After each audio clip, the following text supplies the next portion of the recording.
Welcome to Life with David. I'm David, and today I'm continuing my research into the programmable input-output features of the RP2040. Last time we explored PIO interrupts, but since the journey took longer than expected, I was only able to demonstrate using the C++ SDK. Now I'd like to complete the journey for our friends who enjoy MicroPython. So why don't you join me as we examine PIO interrupts using MicroPython?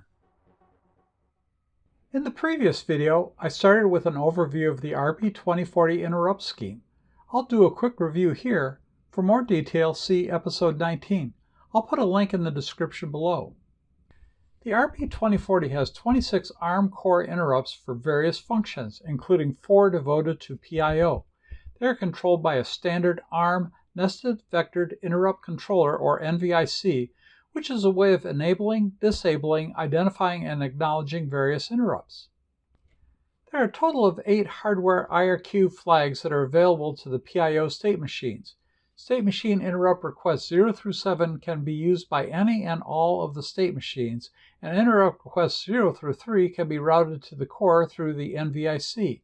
To show how these all work together, let's look at this diagram for PIO Block 0. This is similar to the diagram shown in episode 19, but modified to be consistent with MicroPython. In episode 19, we discussed the differences between the state machine hardware interrupts and the NVIC interrupts. Just remember that state machine IRQ 0 is not the same as NVIC interrupt 0. All 8 of the state machine hardware interrupt flags are located in the IRQ register, 1 bit per flag. A 1 indicates the flag is set, a 0 means it's cleared. This register is located at 502.00030 hex for PIO 0 and 503.00030 hex for PIO 1. The status cannot be read or modified directly by a MicroPython method.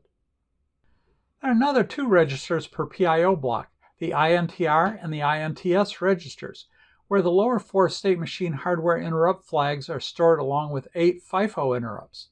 These registers are located at 502.00128 hex and 502.00134 hex respectively for PIO 0. The INTS register is simply the INTR register after masks have been applied.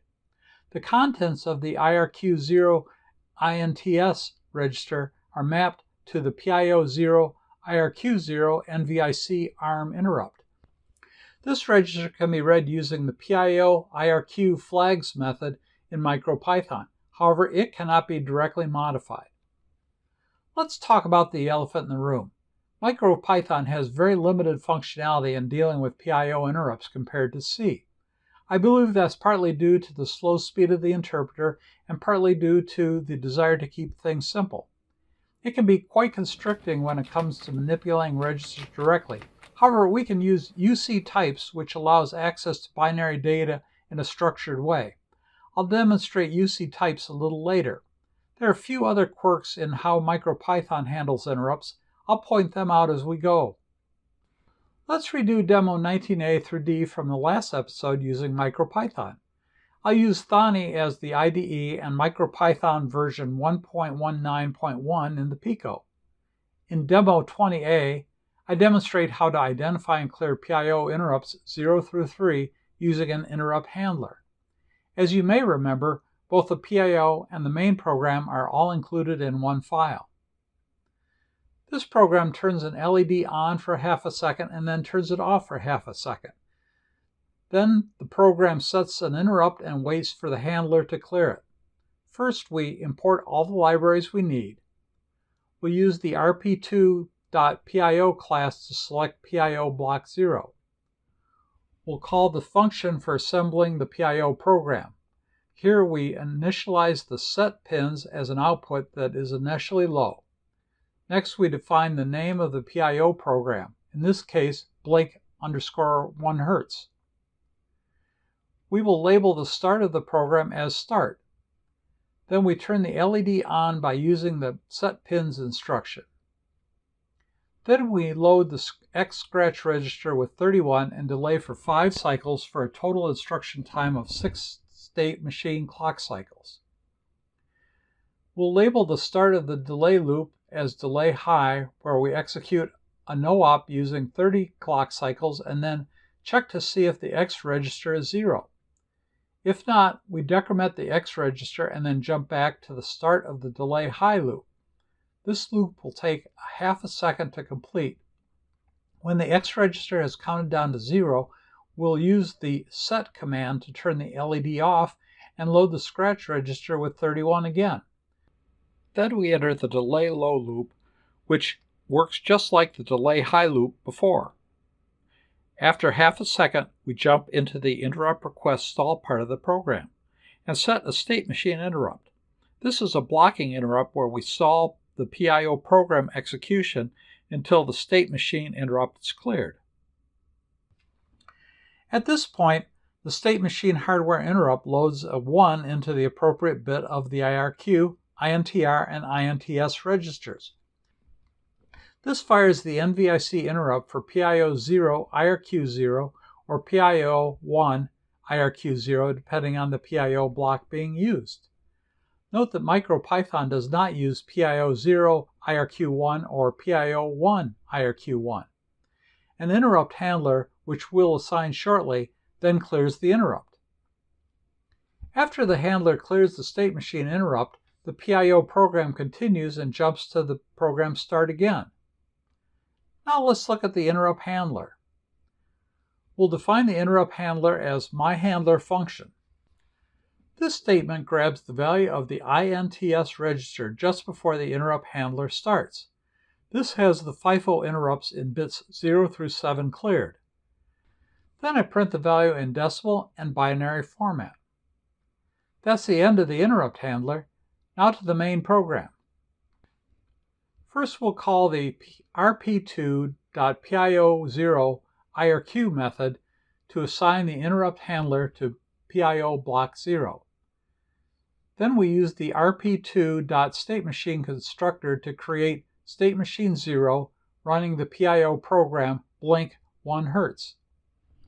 The StateMachine clock frequency is set at 2000 Hz and will output on pin 0. Then we'll start the StateMachine 0 and enter an endless loop. Let's try it out. First, I'll start with PIO hardware interrupt 0. Each time the LED blinks, the interrupt handler is called and the status is printed out. You can see that bit 8 is set, which is the INTS flag for interrupt 0. Here are the results for interrupts 1 through 3.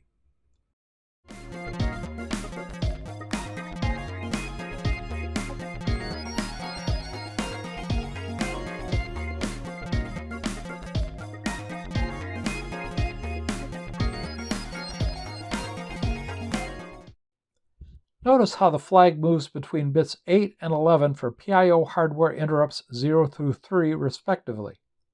This information can be used to determine which interrupt fired when developing more complicated interrupt handlers. Now let's try interrupt 4. As in the C version, the LED blinks once and then stops. That's because PIO hardware interrupts 4 through 7 are not routed to the NVIC. Since NVIC doesn't see those interrupts, the interrupt handler is not invoked. As I said earlier, MicroPython discourages direct user interaction with the interrupt process. For instance, in C, we call an API to clear a specified interrupt. In MicroPython, all PIO interrupts are automatically cleared as we enter the interrupt handler. I think there's some documentation that says that the interrupts are cleared upon exiting the handler function, but that's not true. If you look at the RP2 PIO library, you see that the IRQ flags are cleared at the beginning of the handler function. I've revised the previous program to demonstrate when the state machine hardware interrupt is cleared. I'll use UC types to grab the value of various registers. First, we define the structure layouts for the 3 registers we want to access. Next, we instantiate the data structure for the flags object for the IRQ, INTR, and INTS registers located at these addresses. Here's the PIO program just like the previous example. This time, we'll modify the interrupt handler. First, I'll add a 200 millisecond delay to demonstrate that the PIO interrupt is cleared at the beginning of the handler. I'll discuss this more as we run the program. Next, I'll grab the values of the IRQ, INTR, and INTS registers. We'll use that to determine when the flags are cleared. Like in the previous example, this statement grabs the value of the INTS register just before the interrupt handler starts. Then I'll print all of the registers. I'll instantiate the state machine as before, and then enter an endless loop where I'll grab the values of the IRQ, INTR, and INTS registers periodically, as well as the value of the INTS register just before we entered the handler loop the previous time. Then we'll print that out every 2 seconds. Let's give it a try. First, I'll disable the interrupt handler. That means that the NVIC won't invoke a handler when it detects a state machine hardware interrupt. This will compare the various registers. Here you can see from the IRQ, INTR, and INTS registers that interrupt 0 has fired. However, since we never entered an interrupt handler, the value obtained by the RP2 PIO.IRQ method is 0. Next, I'll enable the interrupt handler and run the program again. Here you see that the value obtained by the RP2.PIO.IRQ method indicates that the state machine hardware interrupt 0 has fired, but the flag for that interrupt has been cleared from the IRQ, INTR, and INTS registers. Note that the value is also the same when no interrupt is fired in the main loop. This means that the value of the RP2.PIO.IRQ method is not updated after the interrupt is cleared, so it will not provide a real-time value of the INTS register. Note that we are triggering an interrupt about every second or 1,000 milliseconds. Next, I will add a 200 millisecond delay into the interrupt handler. If the interrupt is clearing as we exit the interrupt handler, this should increase the period between the interrupt firings to 1,200 milliseconds. However, when we run the program, we see that the period between interrupts is still about 1,000 milliseconds, again verifying that the interrupts clear as we enter the interrupt handler. Just because MicroPython clears the interrupts differently than in C isn't right or wrong. You just have to make sure you account for it when you set up your program. The next example, Demo 20B, will demonstrate how we identify and clear state machine hardware interrupts 4 through 7. As a reminder, interrupts 4 through 7 are not brought out to the INTR register, so NVIC can't see them. That means we have to use polling to periodically check on their status. After we load the required libraries and set up PIO Block 0, we'll use UC types to define a structure layout for the IRQ register and then define the object. Next, we'll make sure the IRQ register is cleared by writing a 1 to every flag position. Here's our same PIO program. This time, I won't enable an interrupt register. Instead, I'll instantiate the state machine and then enter an endless loop where we continuously check the status of the IRQ register. If we see that an interrupt has fired, we'll print out the interrupt status and then clear the interrupt register by writing all 1s to the IRQ register. Let's try it out. First, I'll start with state machine hardware interrupt 4, which wasn't recognized by the NVIC in the first example. Here we see that a flag is set in the 5th position. Here are the results for interrupts 5 through 7.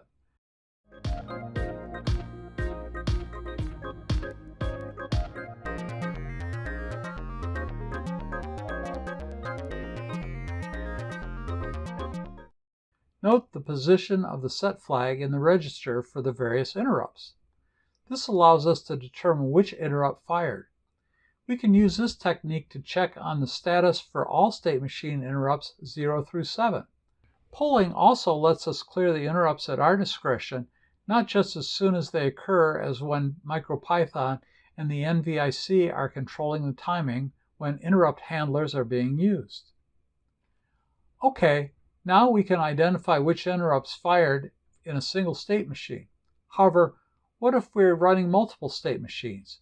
The next example will demonstrate how we can determine which state machine causes an interrupt. As in the C version, we use the relative mode of the interrupt instruction. In this mode, the two least significant bits of the IRQ index are replaced by the two least significant bits of the addition of the state machine number and the IRQ number. Here's a table that shows the resulting IRQ indices and the associated IRQ register flags. The next program demonstrates the interrupt identification across multiple state machines. First, I'll set up the libraries and enable PIO Block 0. Here's the same PIO program with the exception that I've changed the mode of the interrupt statement to relative. Next, I define the handler, which simply grabs the value of the INTS register and then prints it out. The rest of the program is similar to Demo 20A, except I assign 4 state machines instead of 1, and then instantiate the 4 state machines at 250 millisecond intervals. Each state machine will run the exact same program but has its own LED. Let's try it out. I'll start with IRQ 0. You can see how the IRQ number changes as each state machine sets IRQ 0. Here's the interrupt indice number progression for IRQs 1 through 3.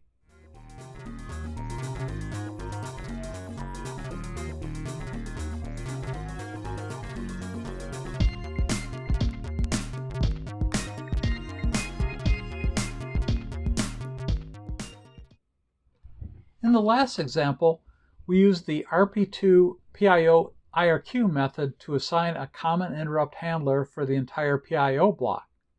This means that any interrupt that fires on any state machine in that PIO block will invoke the same handler. However, in MicroPython, there is another method which will assign a unique interrupt handler for each state machine, statemachine.irq. This gives us a little more flexibility in how we handle interrupts, although we're still at the mercy of the MicroPython NVIC interrupt timing. I've modified the previous examples to demonstrate individual interrupt handlers. Here I've defined 4 unique interrupt handlers. Each one prints out the relative time of the Pico as well as the name of the handler. Then I assign the handlers to the appropriate state machines using these commands. Let's try it out. I'll start with interrupt 0. As you can see, each state machine calls its own interrupt handler. Next, I'll run the same program with interrupts 1 through 3.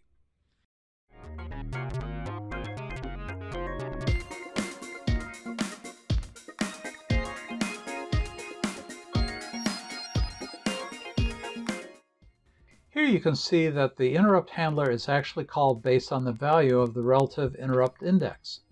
This makes it a little more complicated if you're using anything other than interrupt 0, but can provide some opportunities for creative programming if you're using multiple PIO programs with multiple state machines. Finally, let's demonstrate how to synchronize multiple state machines. We can synchronize all 4 state machines by clearing a common interrupt. In demonstration 20D, I set up the PIO program to continuously blink the LED on and off. A switch is added to jump out of the blinking loop and into an interrupt and wait segment. Here the state machine will stall while it waits for that interrupt to clear. Here are the changes to Demo 20C. I'll assign a switch for the main program to monitor and clear the interrupt and release the state machines. Then I'll set up UC types to grab the value of the IRQ register and then clear the IRQ register. The changes to the PIO program include adding a jump pin command to the delay high and delay low loops to branch into the interrupt stall script, and adding a jump statement back to the start of the program at the end of the delay low loop. In the main program, I'll eliminate the interrupt handlers and add 4 jump pin definitions into the state machine initialization statements, 1 per state machine.